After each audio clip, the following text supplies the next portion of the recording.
2017, this Monday, December 18th at 7 p.m. We will start with a moment of silence and Pledge of Allegiance, please. Thank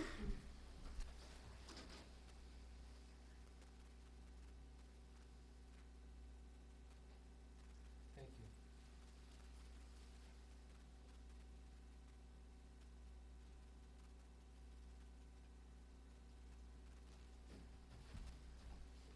Yeah. I pledge allegiance to the flag of the United States of America and to the republic for which it stands, one nation, under God, indivisible, with liberty and justice for all.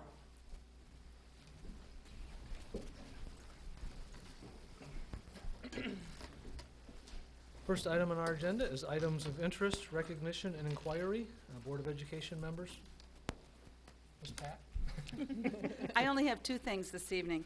The first one, I want to congratulate the Marine City High School competitive cheer team for placing first on Saturday at Warren Cousino. I believe this was their first competitive cheer of the year, so congratulations to them. The other is a thank you to Vice President Jeannie Frank and her Teens in Need program. Through Jeannie's efforts, 52 teens from St. Clair, Marine City, and Algonac will have a brighter Christmas. So thank you to Jeannie for her efforts. Thank you for all your help. A lot of help. That's it. Anybody else? Yes, thank you. If you're able, please try to attend one, if not both, of the high school concerts this week. It is a wonderful way to get into the spirit of the holiday season. I would like to welcome Miss Mackenzie Williamson. She will be a student teacher at Marine City High School for the next 6 weeks. Congratulations to the National Honor Society inductees from St. Clair High School. Their ceremony is this evening at the Performing Arts Center, so congratulations to them. And I want to wish everyone a very Merry Christmas and a Happy New Year. Thank you. Next item on our agenda is our academic spotlight. We have two tonight. Palms Elementary, Philip Russell Principal, flexible seating.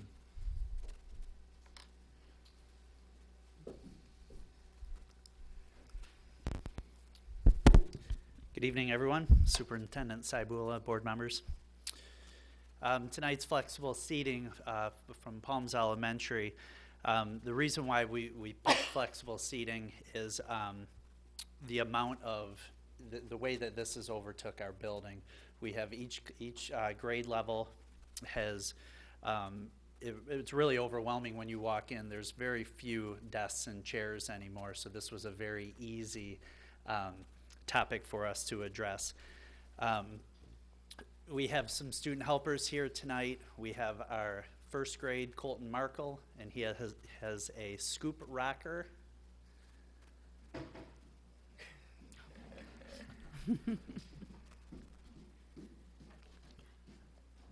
Second grade Owen Deach, and he has a wobble chair.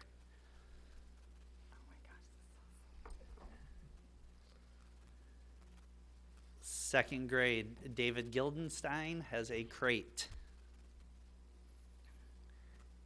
I have those at home. Oh, but not a cushion on top, no. Third grade Megan Wormsbacher has a hokey chair.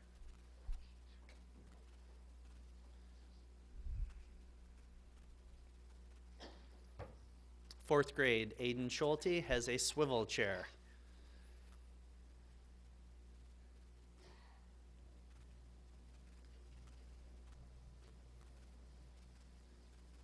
Fourth grade Gaten Urbani has an ottoman.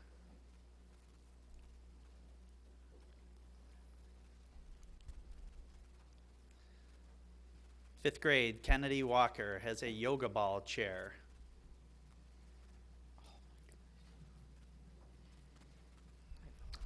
Yeah, I would too. And that is the talk of the building. Right there is the talk of the building. Fifth grade Layla Thomas has a video game chair.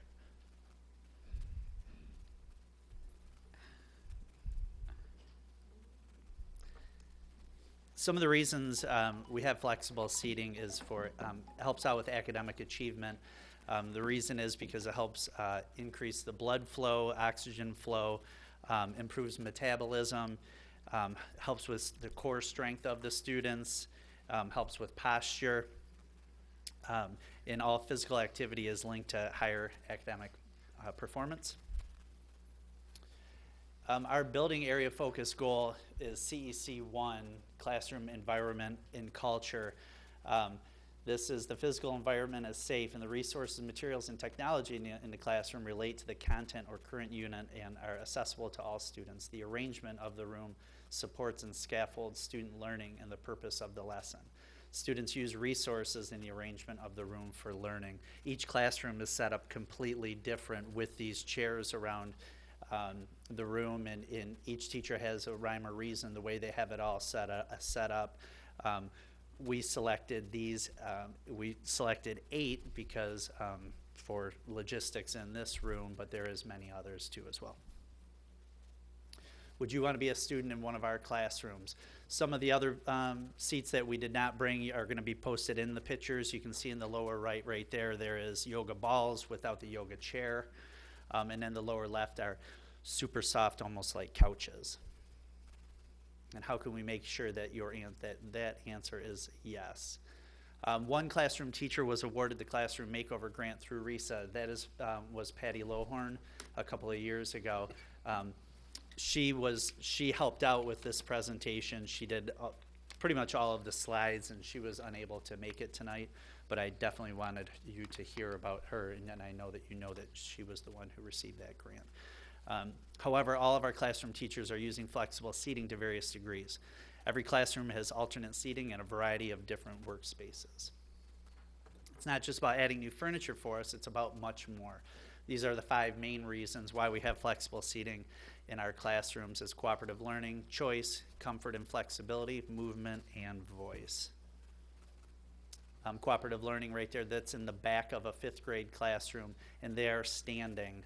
And so the teacher's teaching their lesson, and those 2 young men are standing there and taking notes or doing what they're supposed to be doing. It's a part of the classroom for the students to stand and have almost like work benches that they're standing behind. You can see some of the other pictures right there on the left right there. You can see one of the hokey stools. You can also see some of the ottomans in the middle there. One of the other things that is super cool on the bottom right is the whiteboard tables. That's really not a part of flexible seating, but it's something that is super cool for the kids. Ms. Lohorn has those in her classes too as well. Everybody in the room, as soon as they start math, they just clear off their desk and they just start writing on top of the table, which is very fun for that classroom. Student choice impacts learning. Students have more control over their environment because when they are walking in the room, they get their choice of where they are sitting. If they're feeling like sitting in a gaming chair today, they can sit at a gaming chair. If they feel like sitting at a swivel chair, they can sit at the swivel chair today. Students are able to choose who to work with for the day or during an activity. A lot of people would think that this would lead to issues in the classroom, but it really doesn't. It does help out around the room when you know that you have that choice of who you're working with and what seats you are sitting in. Students are able to change their position or location to suit their learning needs. One of these seats you might not like, and that you're just not going to have, you just won't sit in that chair for that day, which goes into choice. And you can see in the upper left, there's those the couch. On the upper right is the futon. The lower right, that is the orange one there is called a, what is that called, you guys? A drop? A gum drop. That's a gum drop pillow. The orange thing on the bottom right, and those are super cool too. The kids like those where they're sitting on those and playing games on the floor. And then on the lower left there, you can see those are the gaming seats that Layla is sitting in right up front. Comfort and flexibility. Students who are uncomfortable are more likely to be distracted and unproductive, and students who are more comfortable are often calmer, focused, and more productive. And then there's the comfort and flexibility too as well. You can see them on their knees or kneeling. You can see them on the yoga balls too as well. The appropriate amount of direct instruction by grade level is because the students need the movement. This is very interesting, as grades K through 2 is just 5 to 8 minutes, grades 3 to 5 is 8 to 12, and then 6 to 8 is 12 to 15. So that's as long as the students should be sitting in whole group instruction before they start moving. Whereas I'm pretty sure that the adults in this room, we did not have that option when we were young. You can see some more here for the movement. There's the gumdrop in the upper left, and the gaming seat again, and the yoga balls. And then flexible seating in our classroom shifts the feelings of the classroom being the teacher's space to the classroom belonging to everyone. The kids have more ownership and investment because they get those choices of where they're sitting, who they're sitting with by the day or by the activity. And the voice too as well, and that's them right there in all of the different arrangements. Now you know the why, but what about the how? Teachers have applied and received grants. We know about Ms. Lohorn's big grant that she received through RESA, but we've also had smaller grants this year currently that teachers have been, like I said, the yoga chair has been a hot item throughout the building that teachers have been applying for grants for and receiving and getting those. PTO participates a lot as well. We wouldn't have half of these without the PTO. Also, the building budget helps, and teachers have definitely spent money out of their own pockets too as well. And that is about it. I wanted to thank all of the students for coming in today. I wanted to thank Mrs. Lohorn for helping out with the slideshow. I also wanted to thank Ms. Glasgow and Ms. Slanik for helping out with everything that they've done, and all the staff at Palms for making me feel welcome and helping with my transition, my first year of being an administrator. Any questions? How many of these seats are in your building, approximate? I would say at least 100. We have 218 students, and I would say at least half. Wow. At least half. It might even be maybe more like 120, 130. Well, do you like them? You've rocked on that thing the whole time I you sat there. Yeah, see how they're moving long the you whole think it time, and lasts? that's a big adjustment too from the teachers, wanting everybody to sit nice and quiet, but then you see them bouncing on a ball and that, so it gets all the teachers out of their comfort zone, but they understand that that's best for the kids, so it works out. So in the classrooms, they have a variety of seating? Yes. Okay. Yes, definitely, for sure. And it's grouped up. I mean, you might have 4 or 5 swivel chairs. Right. You might have 4 or 5, yoga balls, 4 or 5 of the gaming seats. Okay. And it's all just kind of chopped up how they have, each teacher has it set up a little bit differently. Did you fall asleep in that one? Do you guys have a favorite of all of them? What's your favorite? The milk crate's your favorite. What's your favorite? The hockey stool. So how do they decide who gets what seat? Or is it first come, first served? Well, you would think that it would lead into a big Yeah. discussion every morning, but it really does work out. I mean, I've looked with the 5th graders a lot, and they just kind of, by the time they get in, you're not coming in 30 at a time. It's a few come in at a time, and it just kind of works its way out. And it really does lead to just different learning for each of them. They could, the gaming chair could be the best one or the coolest one for the month, but that doesn't mean everybody wants to sit there Right. either, so they just kind of bounce around every day. Do you know what the prices are? I mean, not individually, but a price range? Do you have any idea, Phil? I do know that the yoga ball chair is over $100. It was over $100 when that was bought through a grant. Okay. And that's just supporting the ball. That doesn't come with the ball either. Well, that's just the, That's just the chair. Yep. okay. Awesome. Thanks. Thank you very much. Thank you. Thanks, kids. Thanks, Thank guys. you.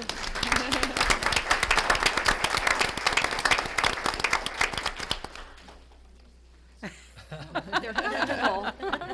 They're comfortable. I think we should. I know, right? I like watching them.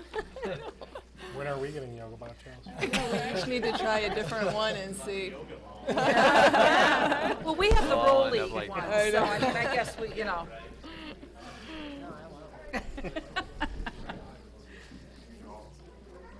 you think we can apply for a grant from Lansing to Yeah, I get think so. something like that? I No? don't think so.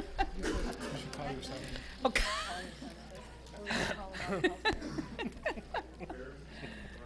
Thanks, Michael. The Harpoon Club.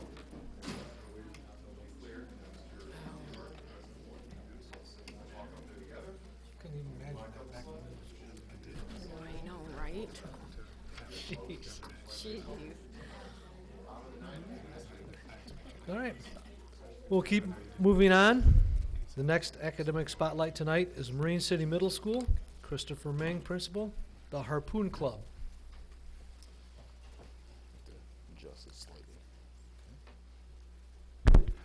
Thank you, President Buer, Superintendent Cybula, and members of the board. I am privileged to be here speaking this evening on behalf of Marine City Middle School and a brand new program that we have called the Harpoon Club. So I'm not the detail guy on this, but I am going to paint you a little bit of picture and then pass it off to the people who can really talk to you about what it's all about. So before we jump into what the Harpoon Club is all about, I want to walk us through a little bit of an exercise. So if you could, there's some pictures up there, and I want you to take 15 seconds, and I want you to organize those images. Mentally put them into some type of structure that you feel comfortable with.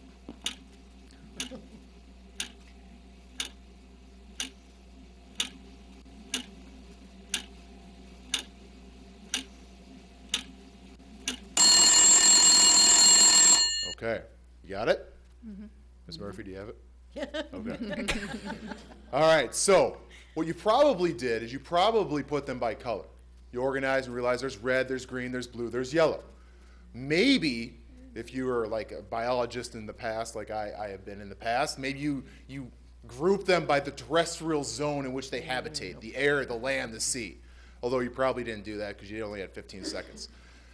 The important thing, though, is that you have a tool set that you've had since you were young, since maybe you were in elementary school, that you called upon. And that tool set enabled you to organize your thoughts in a systematic fashion. Now, one of the things that we found at Marine City Middle School is that there were some students who, though they had a tool set, their tool set wasn't working the way that they needed it to be the most effective student that they could be in school. So, Mr. Scheel, who will talk here in just a moment, came up with a fantastic idea. Let's address that need immediately. Coming from the high school, he came in with fresh eyes. And he said, what about doing this? And I said, okay, but we can't just send a piece of paper home with these kids because the problem is this piece of paper never gets to the kids. And so I put together a short video, I'm not going to show you the whole thing, that was shared with the students who were selected for this. We're going to watch about a minute and a half of this, and then we'll pass it off to the experts to talk a little bit more about the program. Good afternoon, Mariner Nation. For today's video, I'd like to talk to you for just a few minutes about an exciting new program that we're starting next week at Marine City Middle School. First, allow me to paint a picture for you. Let's just say last night Miss Smith spent 2 hours sitting at the kitchen table with little Johnny, helping him complete his homework. When they were done, Miss Smith watched little Johnny put his completed assignment into his folder and then right into his backpack. Miss Smith and little Johnny felt really good about what they'd accomplished together. 1 week later, Miss Smith was checking Johnny's grades on Skyward and she found a 0 for the assignment that she and he had spent so much time working on together. Surely, this must have been a mistake. Well, this wasn't a mistake. See, little Johnny went to class the very next day, and he had the wrong folder with him. When his teacher let him return to his locker to find his assignment, Johnny was rattled and couldn't find it in the mess of other materials, so he returned to class empty-handed and accepted his 0, despite all the time he and his mom had spent doing the work together. Unfortunately, this is a pattern that we see playing out all too often at Marine City Middle School. Thankfully, our new counselor, Mr. Scheel, has developed a program to help these students with their organizational skills. Rather than me talk about it, I brought the man himself to talk about the details behind the Harpoon Club. So if I could bring up Mr. Andy Scheel, counselor at Marine City Middle School, to talk a little bit more about the program that we have in place. Thank you, Mr. Ming, Board of Education, members of the Board of Education, Superintendent, and our fine audience here, Andy Scheel, School Counselor, Marine City Middle School, and St. Clair High School. The process in which the Harpoon Club works is that each student selected for the Harpoon Club receives a binder that I'm actually going to give to Mrs. Murphy and allow it to make its way across.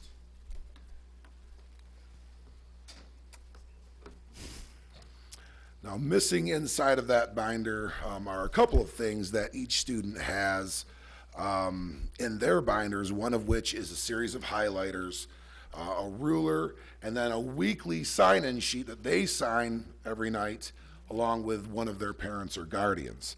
That we'll get to in just a minute as to why that would be in there. But in the process, we found is just coming from the high school level, and most of these kids transitioning from the elementary school, is that a common issue of disorganization.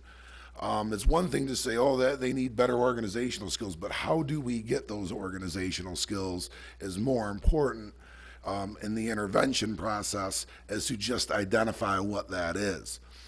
We want to develop a wraparound approach. We want all members and shareholders of the learning community to be part of the process. We want, of course, the students to be student-centered, but we want things to reach home and have the home be a part of it as well. And of course, members of this administrators, staff, and the school. We want to find success and promote it. We can find success in a multitude of ways, and it's very important to make sure that our students feel that a level of success, and we're going to promote how they do that.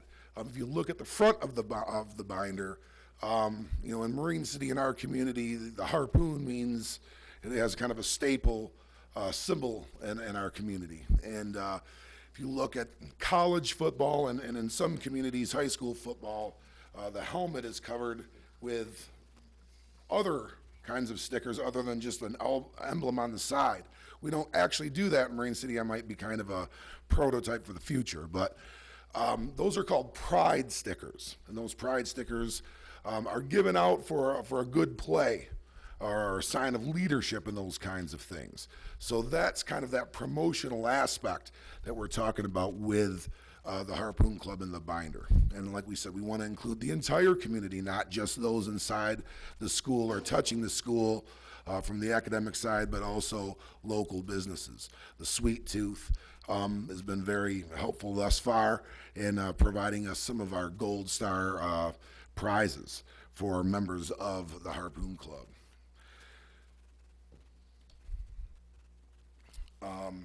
So what is the binder, and how does this consist of? Well, on the left-hand side of the binder are the instructions on how to use the binder, and the color code by class is also on the left-hand side.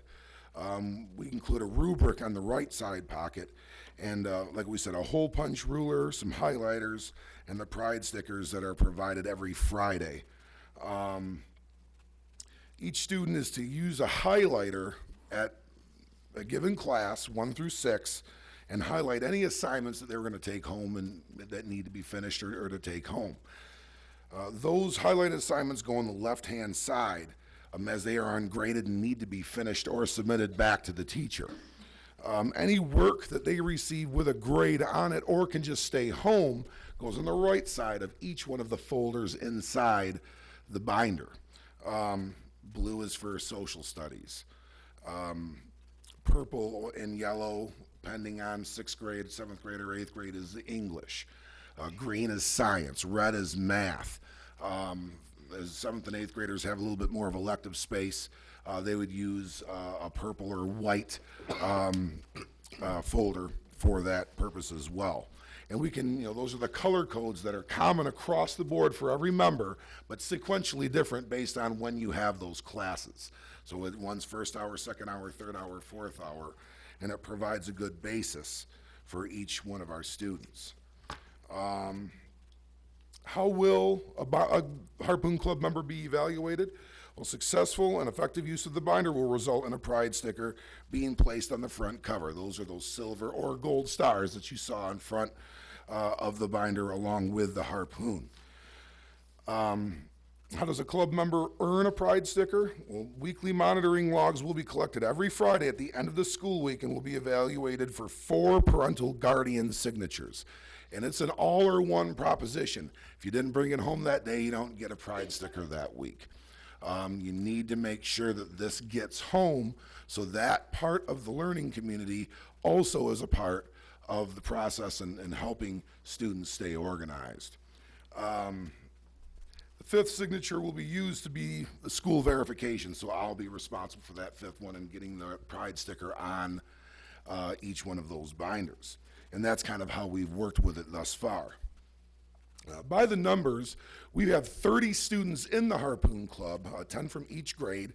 That process of 8 girls and 22 boys was conducted, and selecting these students was conducted by myself, Mr. Ming, and Mr. Westerhoff.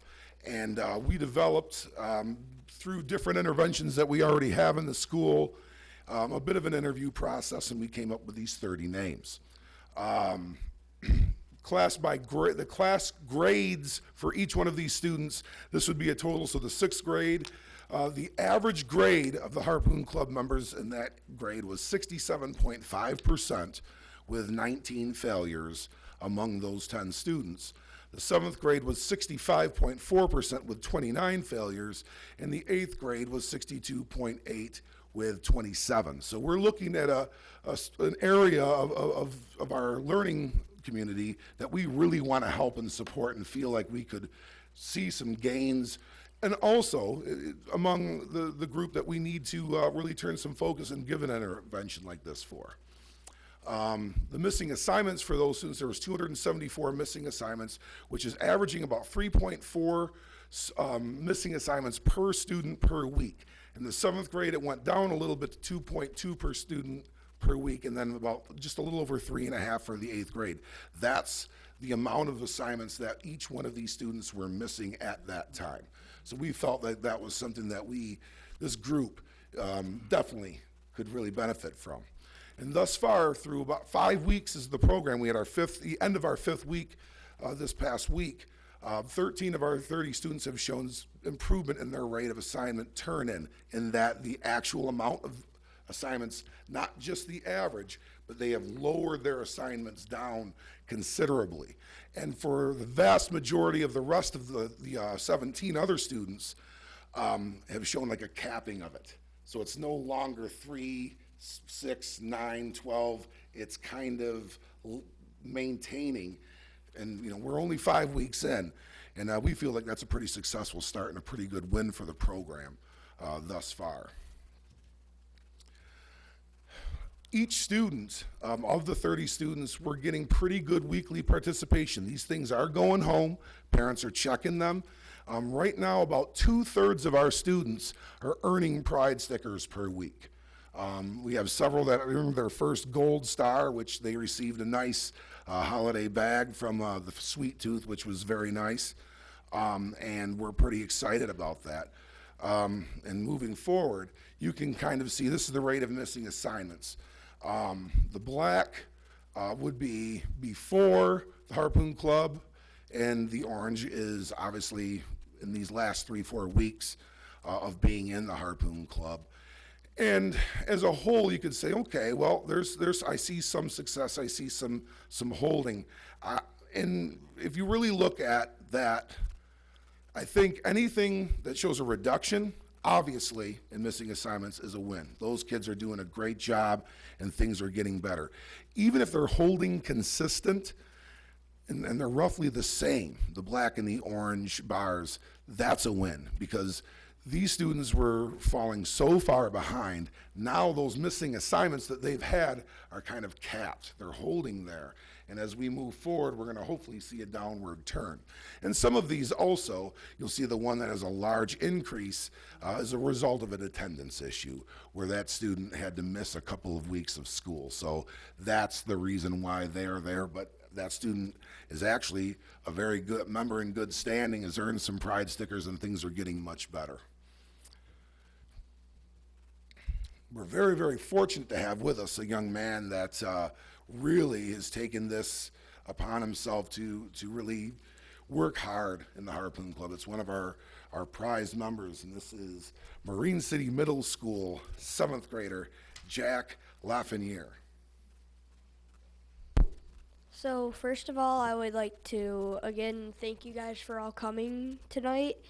And about this binder, it has helped kids, like they said, all over the school bring their grades up, and it has reduced missing assignments. It has helped kids stay organized, like they have the colored binders inside of each binder, and it basically just helps, like they have certain colors for certain classes, and if you bring that binder home every night, you get that signed, and then at the end of the week you receive your pride sticker.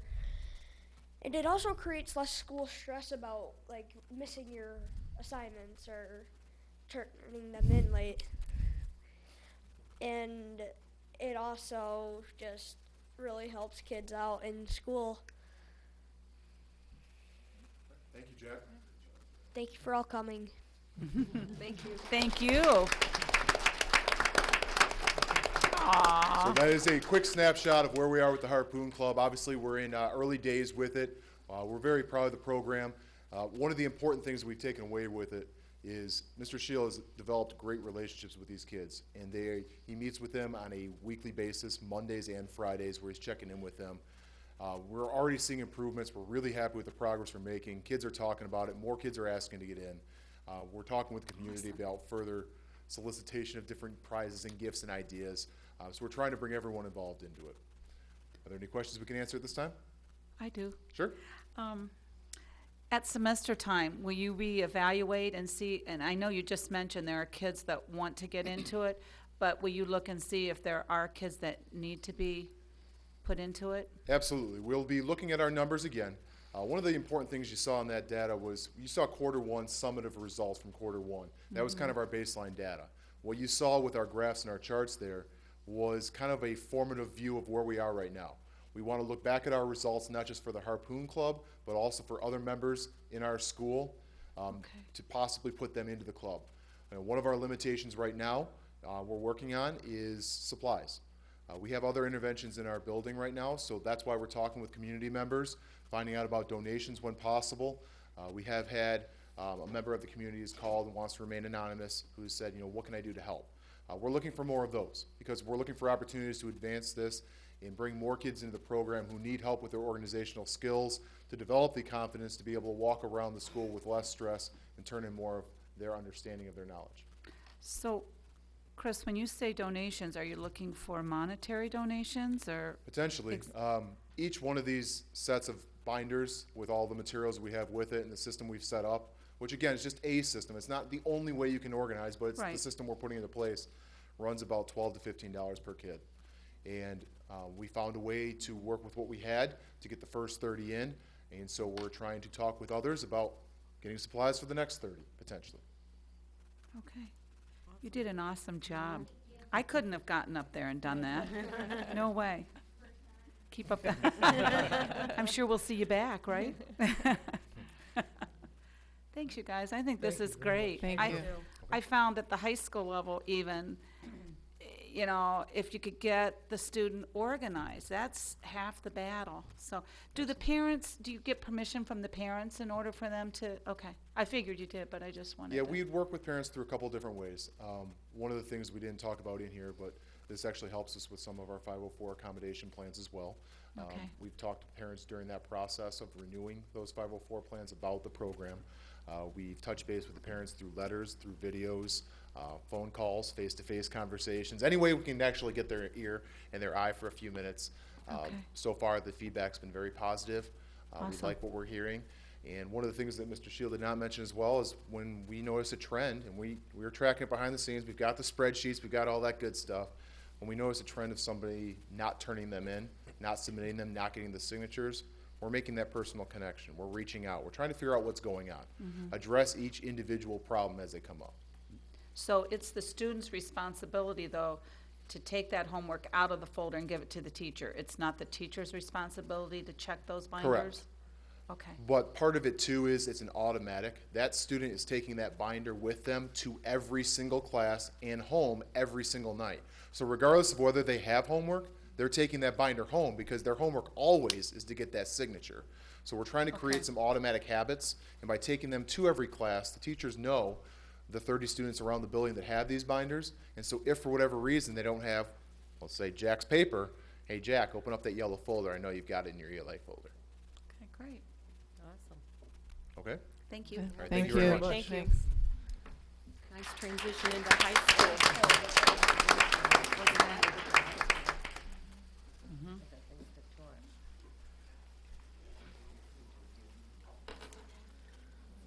Oh, you can stay for the rest of the meeting. I think we're going to dinner. Celebrate.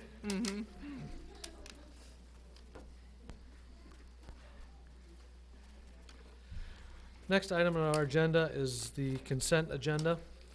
A motion is needed for approval of minutes, November 27, 2017, regular meeting, approval of payment of bills, financial statement, schedule of investments. So moved. Moved by Mr. Lane, Support. support by Mrs. Murphy. Comments or questions? All those in favor signify by saying aye. Aye. Opposed, same sign. Motion carried. Next item on our agenda is recognition of persons wishing to address the board. And I have one card here from our little cheerleader.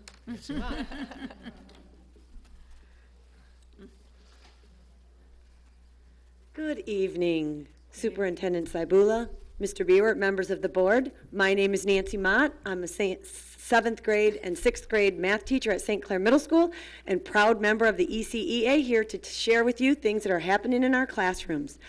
And what I wanted to tell you first on most of there's a lot of curricular things going on here, but there's so much more going on, especially during the holiday season. So I wanted to share these with you. Okay. Diane Trout Davidson's kindergarten classroom at Bell River is having a Christmas concert, and then parents are staying for breakfast. Santa is coming in to surprise them all, and they will all get to have their pictures taken with Santa. The 4th and 5th graders at Palms participated in the Twitter movement, #WhyYouMatter. Each student wrote an I matter because statement. For example, I matter because I bring out the good in people. Or, I matter because I have a family who loves me. Each student was photographed holding their statement, and as you travel down the upper L hallway, all the pictures are displayed above student lockers along with the #WhyYouMatter. And these were the teachers Mandy Mychek, Patty Lawhorn, Pam Militello, and Donna Versteegden. Mr. Jim Burdick's 7th grade science classes at St. Clair Middle School are building 3-dimensional models of plant and animal cells. They make them out of food, hardware, styrofoam, other household items. And the STEM classes are also building 3D models of DNA. If you are a history buff, please attend Michelle Barker, St. Clair Middle School 8th grade history teacher's classroom as they are holding their constitutional convention Monday and Tuesday. George Washington will be there, and students will be acting out their identity or role in the convention. They will be debating the issues of representation and slavery. In Ms. Barker's reading class, as with all of the other 6th grade reading classes at St. Clair Middle School, they just completed a novel study of the best Christmas pageant ever. Students will be comparing their experiences with the read aloud that they did, along with the movie versus the play. They will also do a character study project with student choice of acting out their character, doing a character cutout, or a character interview. And that's 6th grade reading at St. Clair Middle School. The Marine City Middle School Honor Society raised over $850 in just 2 weeks for the old newsboys and local families in need by selling candy canes. For National Week of Code earlier in December, Laura McDonald of St. Clair Middle School computer teachers, her classes did a variety of interactive lessons as well as finished off the week by accomplishing their goal of writing over 5,000 lines of code. Laura McDonald, also in charge of the student council at St. Clair Middle School, we had a short food drive and we collected over 970 items. The food pantry will weigh in the amount of food that they collected. She thought one of the coolest things about the food drive that one particular student spent several of her own dollars to buy food for the drive. She thought that was worth celebrating. The second graders at Pine River ran a food drive and collected over 2,017 food items at Pine River Elementary to be donated to the Marine City and St. Clair food pantries under the direction of Mrs. Melissa Kenyon, second grade teacher at Pine River. On Friday, December 22nd, as part of the Eddy Elementary 5th grade holiday celebration, Melissa Bardecki will take her 5th graders caroling to Palmer Park Manor, which is a local senior facility. This is an annual event for them at Eddy, and the students and residents at Palmer Park look forward to their visit every year. Steve Mott, St. Clair High School lifetime sports teacher, is coordinated with the East China Transportation Department, as well as community member Mike Laporte at the Voyager, and they are working together to have members of the PE classes bowl at the Voyager every day this week during their PE classes. Gary Griffin, 5th grade teacher at Pine River, has students participating in the school science fair, and all 4th and 5th graders are going to compete in the Flint Science Fair as well. Students are getting excited to begin and test their hypotheses. The National Junior Honor Society at St. Clair Middle School has participated in 2 activities this fall. One was a clothing drive for kids in distress in which thousands of clothes were donated. Currently, they are selling candy canes to buy items for the Toys for Tots. Many of our National Junior Honor Society students at St. Clair Middle School volunteered at both Gearing and Pine River for the Babysitting Volunteer Club, Holiday Breakfast, and Carnival. These are an awesome group of students donating much of their time for a good cause. Marine City High School teachers adopt one family from Bell River and one family from Palms each year during the holiday season to help spread holiday cheer. Vanessa Kerr is running this program, and she believes she took over for you, Pat, when you retired, and she says that this has been going on for almost 30 years, where the teachers at Marine City adopt families at Christmas. This was my favorite one, and I saved it for last. Julie Gunderson, 1st grade teacher at Bell River, says that she spends a great deal of time talking about kindness in her classroom. So to further the cause of doing good and being good, her 1st graders made 6 no-sew fleece blankets for other kids in need. They had parents come in and they cut the material, and the kids just sat down and tied those things together. She sent a bunch of pictures, but I know I'm not supposed to come and give those to you during the board meetings. I would have loved to have given those to you. She said they donated the blankets to kids in distress, and 1st graders may be little, but they can do small things with great kindness. So we have wonderful things happening. I'm glad I can share them with you. Happy holidays to all of you. Thanks, Thank Nancy.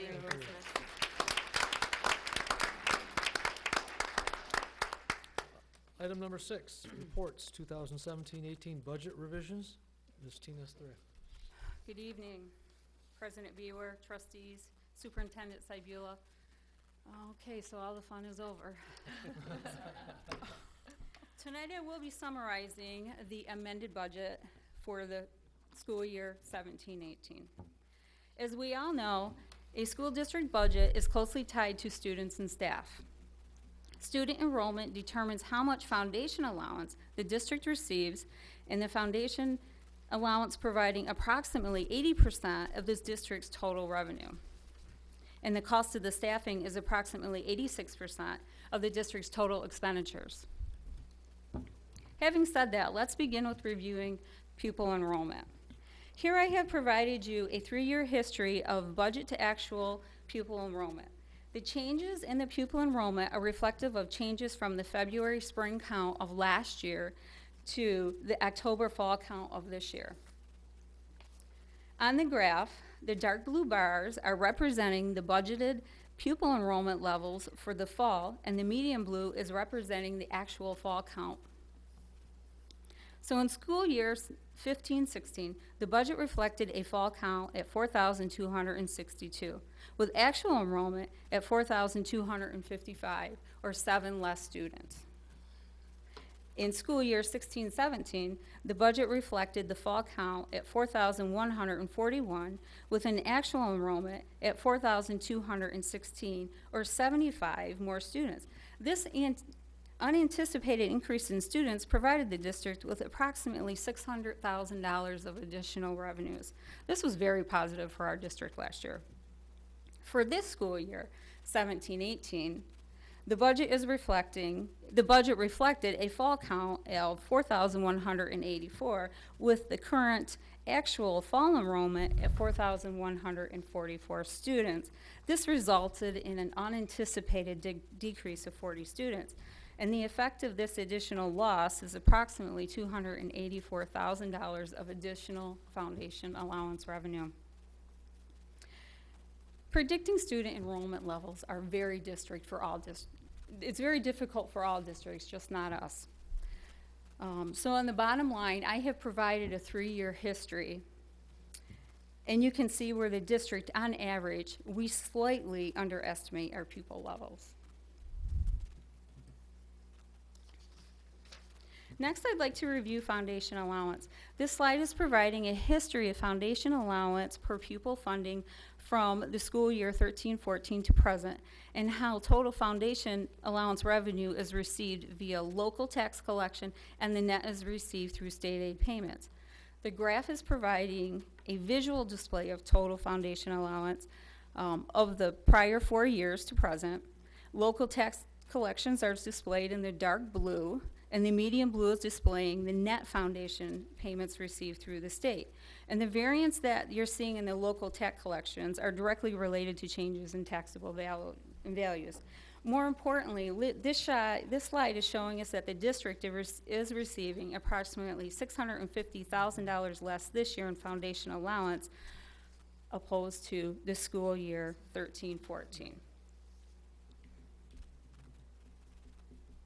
Moving on to instructional staffing. This slide is providing us a glance of budgeted to actual instructional levels. The presented data is reflecting FTEs, or full-time equivalencies. 1 FTE is equal to a full-time teaching schedule. Tina, can I interrupt? I'm sorry. Yeah. Can Absolutely. you go back one? Sure. Why, I'm confused by I think a couple of us are, maybe all of us are confused by the original budget for this year and then the revision being $1 more for the per pupil? Yes, actually, when I didn't have the actual numbers and when I presented the original budget, I presented it to you at $7,926.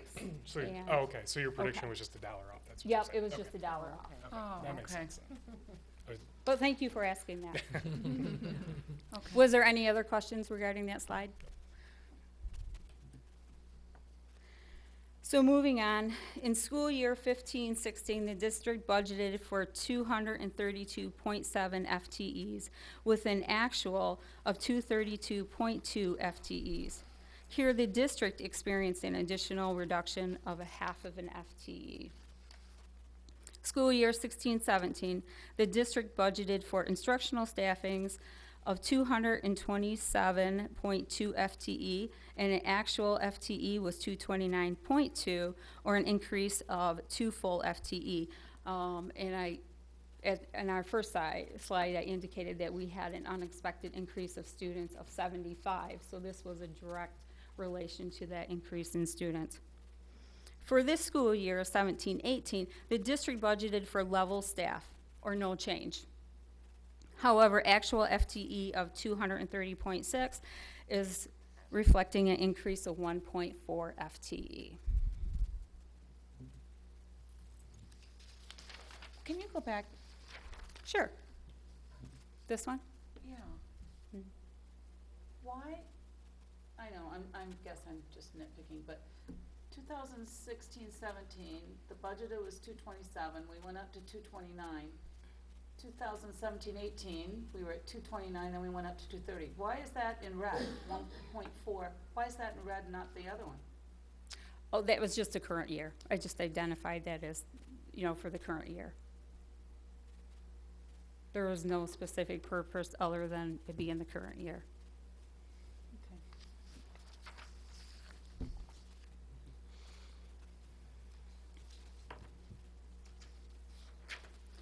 So before we dive into the details of the revenues and expenditures, let's briefly review. Fiscal year 16-17 resulted in revenues exceeding expenditures by $25,000, adding to the fund balance for a level of $4.165 million, or 10.33% of budgeted expenditures. The 17-18 original budget was developed using assumptions that were anticipating expenditures to exceed revenues by $467,000, reducing fund balance to $3.7 million, or 9.05% of budgeted expenditures. And this 17-18 amended budget is reflective of more accurate student levels, state revenues, staffing costs, and some identifiable costs. Revenue levels are now projected at $40.7 million, or $309,000 higher from the original budget. Expenditures are now estimated at $41.5, or $686,000 higher than the original budget. Expenditures are now projected to exceed revenues by $845,000, reducing fund balance to $3.3 million, or 7.99% of budgeted expenditures. So now let's review these changes in revenues and expenditures in greater depth, beginning with revenues. There's a lot going on in this slide, but on the graph portion, the bottom portion of this slide, the graph is grouped by revenue source: local, state, federal, and other. The darkest blue represents fiscal year 16-17 actual levels. Medium blue is representing the 17-18 original budget, and the lightest blue is respective of the amended budget. The data box at the top left is presenting the data, the revenue data, also by revenue source. But here you can see the actual revenue levels, and the changes between the budgets are identifiable in the last column. Local source revenue is reduced by $95,000 in the amended budget. This is mainly attributing to changes in taxable values and tax collection.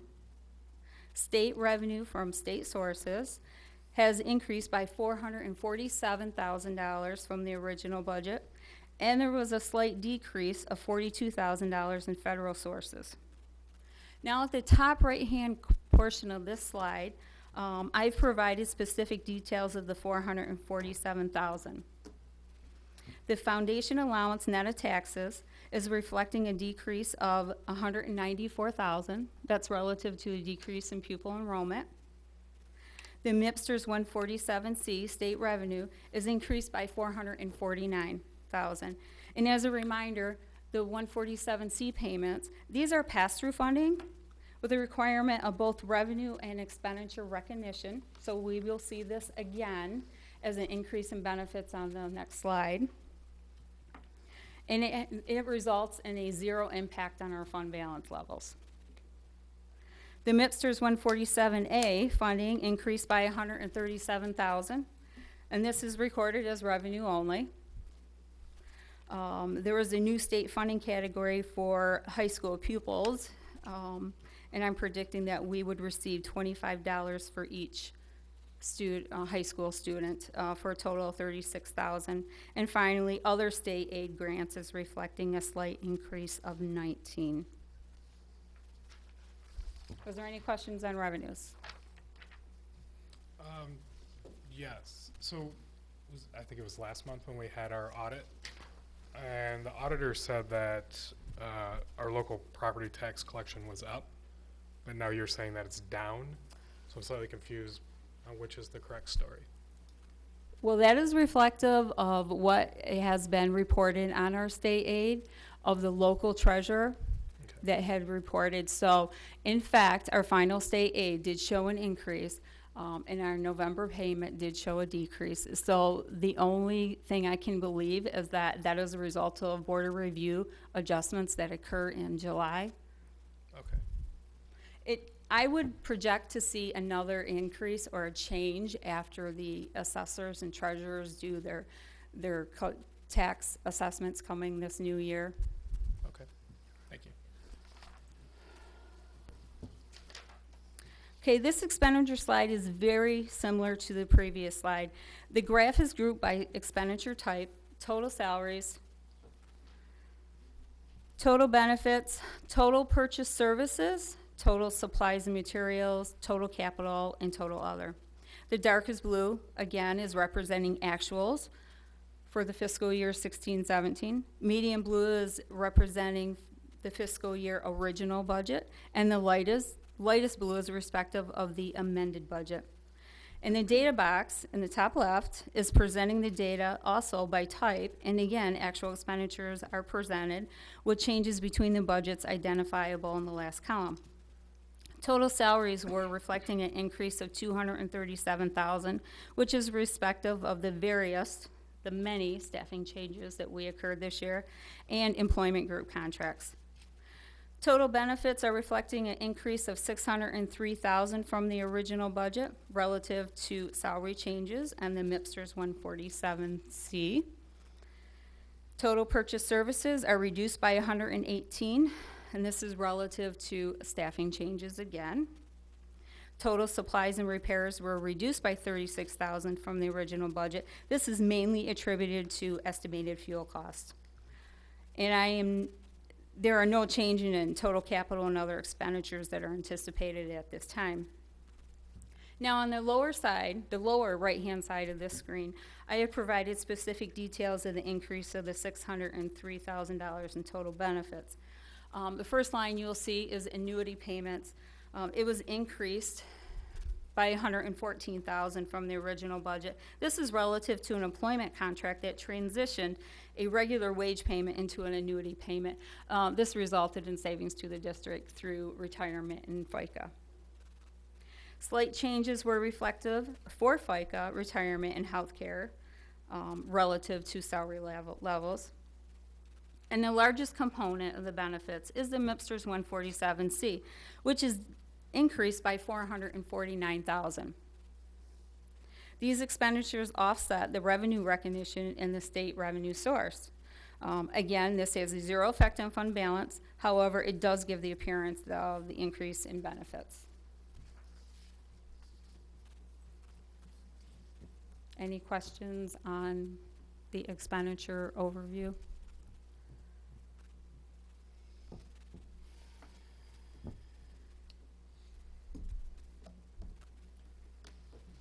Next, I'd like to look at fuel. I think I presented this to you in the original budget, and I feel because fuel is so volatile, I would like to continue to provide you the information on a routine basis. Here I have are the historical cost of fuel from 13-14 to present, with the highest fuel costs experienced by the district occurred in 13-14 at $324,000.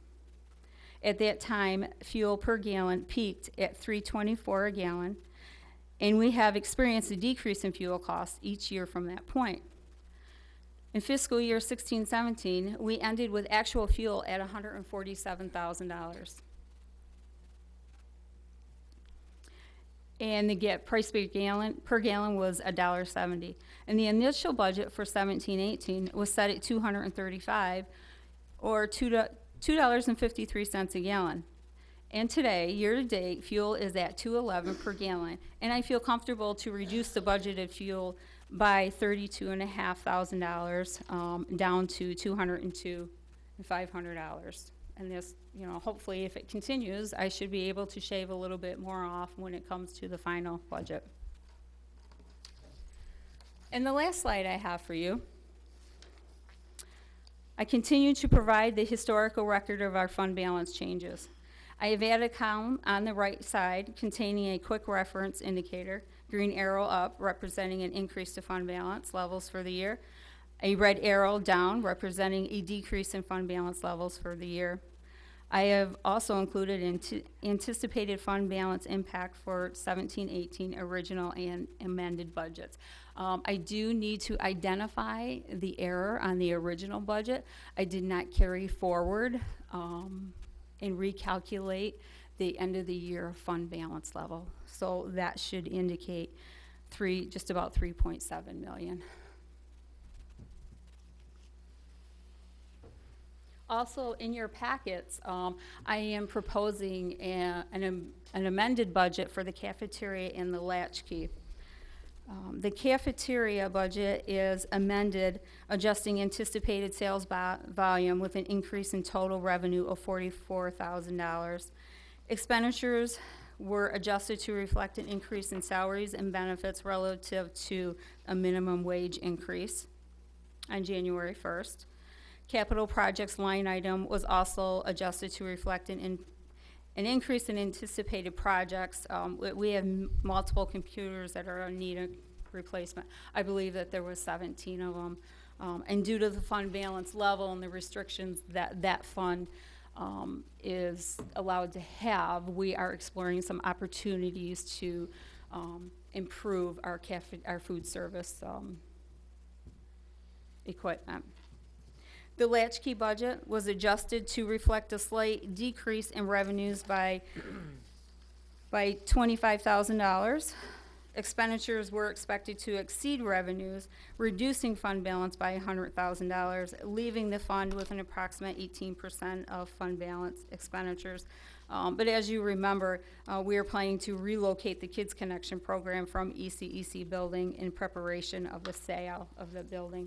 So next year, when the budget's presented, it will be more in line with its normal revenues and expenditures. And if there's any questions at all, I'm open to entertain them. When is the next budget revision? 'Cause you should normally do 2 revisions after the original. It will be the final.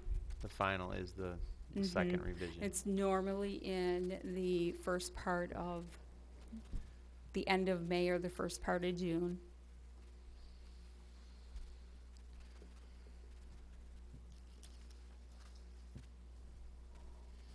How have we been the last few years, going from original to revision to the final? There's been fluctuation in the fund balance from one to the next each year, correct? As you're trying to balance all the assumptions and what actually happens.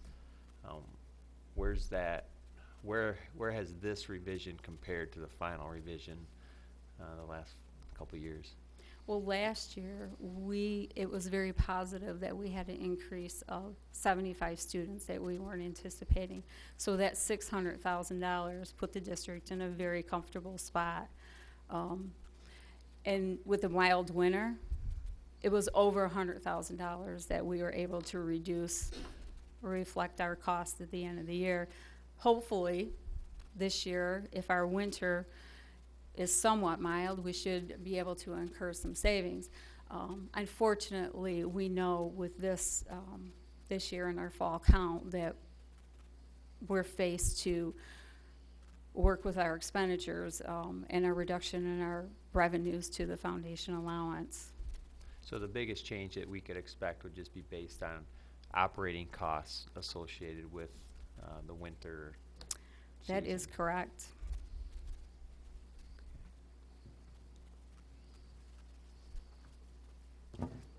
Any additional questions?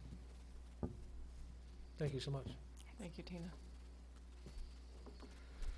Item number 7, items for the January 22nd, 2018 agenda.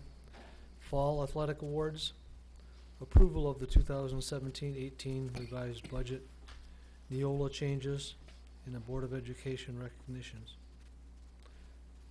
Anything else, Mrs. Sabula? No, that's it.